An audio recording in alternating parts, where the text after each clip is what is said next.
February 14ನೇ ತಾರೀಕು ಕೊಟ್ಟರು ನಮಗೆ ಡೇಟು. ಆ ಟೈಮಲ್ಲಿ 7 ಚಟುವಟಿಕೆಗಳಿದ್ದು ಅಲ್ಲಿ. ಅದೇ ಚಿತ್ರ ಬರೆಯೋದು, ಕತೆ ಹೇಳೋದು, ರಸಪ್ರಶ್ನೆ, ಹೀಗೆ ಲಾಸ್ಟ್ ಚಟುವಟಿಕೆ ಪೋಷಕರು ಮತ್ತು ಮಗುವಿನ ಸಹಭಾಗಿತ್ವದ ಒಂದು ಚಟುವಟಿಕೆ ಇತ್ತು. ಸೊ ನಮ್ಮಲ್ಲಿ ಒಂದು 98 ಜನ ಪೋಷಕರು, ಅಂದರೆ ಒಂದು ವಿಭಾಗಕ್ಕೆ 7 ವಿಭಾಗ ಇದ್ದು, ಕನಿಷ್ಠ ಒಬ್ಬೊಬ್ಬರು ಪೋಷಕರು ಬಂದರೂ ಕೂಡ ಅಲ್ಲಿಗೆ ನಮ್ಮಲ್ಲಿ 14 ಸರ್ಕಾರಿ ಶಾಲೆಗಳಲ್ಲಿ ಏನಿಲ್ಲ ಅಂದ್ರೆ 100ರಿಂದ 120 ಜನ ಮಕ್ಕಳು ಜೊತೆಗೆ ಪೋಷಕರು ಬರ್ತಾರೆ ಅಂತೇಳಿ ನಾವೇನು ಮಾಡೋದು, ಒಂದು ಪ್ಲ್ಯಾನ್ ಮಾಡೋದು.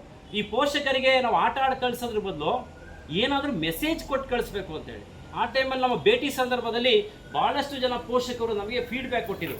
ನನ್ನ ಮಗು ಊಟ ಮಾಡಬೇಕು ಅಂದರೆ ಮೊಬೈಲ್ ಕೊಡಬೇಕು. ನಾವೆಲ್ಲ ನಮ್ಮ ತಾಯಂದ್ರೆಲ್ಲ ಚಂದಮಾಮನ್ ತೋರಿಸಿ ಊಟ ಮಾಡಿಸ್ತಾ ಇದ್ರು. ಇವತ್ತು ಮಕ್ಕಳಿಗೆ ಮೊಬೈಲ್ ಕೊಟ್ಟು ಊಟ ಮಾಡಿಸ್ಬೇಕಾದಂಥ ದುಸ್ಥಿತಿ ಬಂದಿದೆ. ಊಟ ಮಾಡಬೇಕು ಅಂದರೆ ಮೊಬೈಲ್ ಕೊಡಬೇಕು, ಏನಾದರೂ ಕೆಲಸ ಮಾಡಬೇಕಾದ್ರೆ ಮೊಬೈಲ್ ಕೊಡಬೇಕು, ರಾತ್ರಿ 12:30 ಆದರೂ ಬೆಡ್ಶೀಟ್ ಹಾಸ್ಕೊಂಡು ಮೊಬೈಲ್ ನೋಡ್ತಾ ಇರ್ತಾನೆ. ಈ ಥರದ ಫೀಡ್ಬ್ಯಾಕ್ಗಳು ಬಂದಿದ್ದು.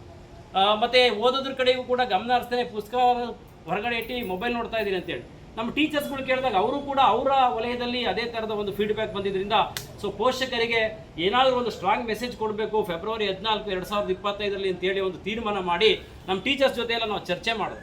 ಅವಾಗ ಅವ್ರು ಹೇಳಿದ್ರು ಏನಾದರೂ ಒಂದು ಒಳ್ಳೆ ಮೆಸೇಜ್ ಕೊಡೋಣ ಅಂದಾಗ ನನಗೆ ಫ್ಲ್ಯಾಶ್ ಆಗಿದ್ದು ಮೊಬೈಲ್ ಬಿಡಿ, ಪುಸ್ತಕ ಹಿಡಿ. ಅಂದರೆ ಮೊಬೈಲ್ ಬಳಸುವನ್ನ ಪ್ರಮಾಣ ಮಾಡೋದು ಕಡಿಮೆ ಮಾಡೋಂಥದ್ದು, ಪುಸ್ತಕ ಓದುವ ಅಭಿರುಚಿ, ಆಟವಾಡುವಂಥ ಅಭಿರುಚಿ, ಬೇಸಿಗೆಯನ್ನು ಅನುಭವಿಸೋದು, ಮಳೆಗಾಲನ ಅನುಭವಿಸೋದು, ಮುಕ್ತವಾಗಿ ಬೆರೆಯಲಿಕ್ಕೆ ಅವಕಾಶ ಕೊಡಬೇಕು ಅನ್ನೋ ದೃಷ್ಟಿಕೋನದಿಂದ ಈ ಕಾರ್ಯಕ್ರಮವನ್ನು ಆರಂಭ ಮಾಡಿದೋ.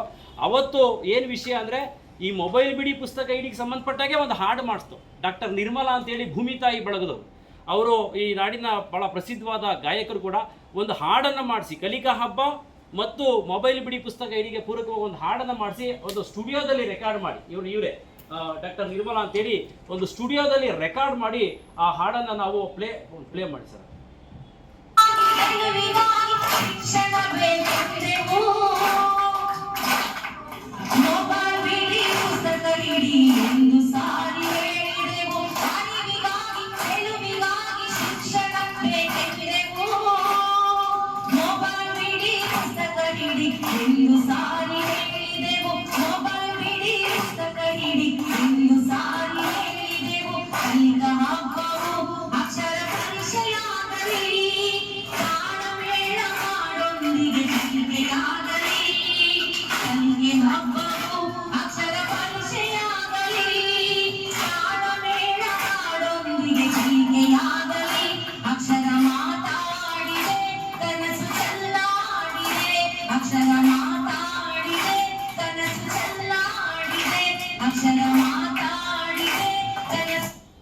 ಇದು ಇನ್ನೂ ಮುಂದುವರಿತದೆ. ಹೀಗೇನೆ ಇದು ರೆಕಾರ್ಡ್ ಮಾಡಿದ್ದೀವಿ, ಅಂದರೆ ನಾವು ಇಲಾಖೆಗೂ ಕೂಡ, ನಮ್ಮ ಜಿಲ್ಲೆಯ ಇಲಾಖೆಗೆ ಕೂಡ ಕಳಿಸಿದ್ದೀವಿ ನಾವು.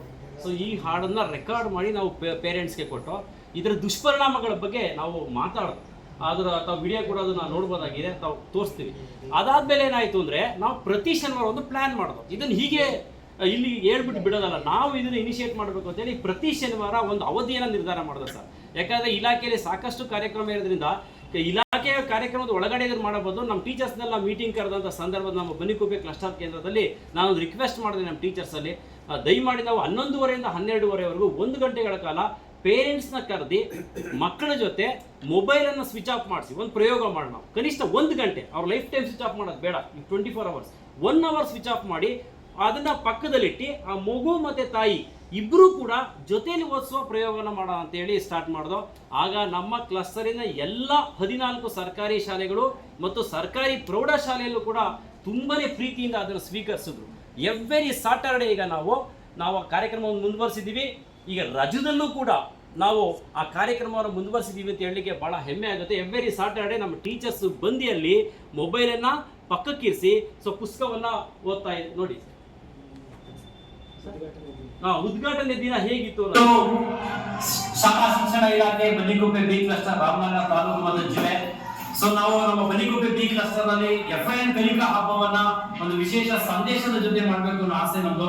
ಸೊ ಇನ್ನ ಪ್ರತಿ ಶನಿವಾರ ಮತ್ತು ಭಾನುವಾರ ಅವಕಾಶ ಸಿಕ್ಕಿದಾಗ ನಮ್ಮ ಶಾಲೆಗಳಲ್ಲಿ ನಮ್ಮ ಪೋಷಕರಿಗೆ ಮತ್ತು ಮಕ್ಕಳಿಗೆ ಮತ್ತು ನಾವು ಶಿಕ್ಷಕರು ಸೇರಿ ಕನಿಷ್ಠ ವಾರದಲ್ಲಿ 1 ದಿನ ಪ್ರತಿನಿತ್ಯ ಓದೋದು ಸಂತೋಷ, 1 ದಿನ ಮೊಬೈಲ್ ಬಿಡಿ ಪುಸ್ತಕ ಹಿಡಿ ಎನ್ನುವ ಕಾರ್ಯಕ್ರಮವನ್ನು ಆರಂಭಿಸ್ತಾ ಇದ್ವಿ. ಇದರ ಉದ್ದೇಶ ಇತ್ತೀಚಿನ ದಿನಗಳಲ್ಲಿ ಪುಸ್ತಕಗಳನ್ನ ಮುಟ್ಟಿ ಪುಸ್ತಕಗಳನ್ನ ತೆಗೆದು ಓದುವಂತಹ ಹವ್ಯಾಸ ತುಂಬಾ ಕಡಿಮೆ ಆಗ್ತಾ ಇದೆ. ಹಾಗಾಗಿ ಈ ಮೊಬೈಲೇ ಜಗತ್ತು ಅಂದ್ಕೊಂಡಿರುವ ಸಮಯದಲ್ಲಿ ನಾವು ಶಿಕ್ಷಕರಾದವರು ಇದರ ಒಂದು ಕೆಲಸ ಮಾಡಬೇಕಾಗುತ್ತೆ ಅನ್ನುವ ಆಶಯದೊಂದಿಗೆ ನಮ್ಮ ಬನ್ನಿಕುಪ್ಪೆ ಬಿ ಕ್ಲಸ್ಟರ್ ಇದನ್ನ ಪ್ರಸ್ತುತಪಡಿಸ್ತಾ ಇದೆ. ಇನ್ನೂ ಒಂದು ಕೂಡ ನಮ್ಮ ತಲೆಯಲ್ಲಿ ಓಡ್ತಾ ಇದೆ ಅಂದ್ರೆ, ಸಾಧ್ಯವಾದರೆ ಸಮಯ ಸಿಕ್ಕಾಗ ನಮ್ಮ ಟೀಚರ್ಸ್ ಶನಿವಾರದ ನಂತರ ಅಥವಾ ಭಾನುವಾರ ಯಾರಾದ್ರೂ ಆಸಕ್ತಿ ಇದ್ದ ಟೀಚರ್ಸ್ ನಮ್ಮ ಪೋಷಕರ ಮನೆಗೆ ಒಂದು 10 ಪುಸ್ತಕಗಳನ್ನ ಒಂದು ಬ್ಯಾಗ್ ನಲ್ಲಿ ಇಟ್ಕೊಂಡು ಹೋಗಿ ಆ ಪೋಷಕರಿಗೆ ಕೊಟ್ಟು ಆ ಸದಸ್ಯರಿಗೆ ಕೊಟ್ಟು ನೀವು ದಯಮಾಡಿ ಮೊಬೈಲ್ ನ ಬಿಟ್ಬಿಡಿ, ಪುಸ್ತಕ ಹಿಡಿಯಿರಿ ಅಂತ ಒಂದು ಕಾರ್ಯಕ್ರಮ ಸ್ಟಾರ್ಟ್ ಮಾಡ್ತಾ ಇದ್ದೀವಿ. ಇಡೀ ಕ್ಲಸ್ಟರ್ ನಲ್ಲಿ ಎಲ್ಲಾ ಶಾಲೆಗಳು ಕೂಡ ಮಾಡಬೇಕು ಅನ್ನೋ ಆಶಯದೊಂದಿಗೆ ಸ್ಟಾರ್ಟ್ ಮಾಡಿದೀವಿ. ನಮಸ್ತೆ.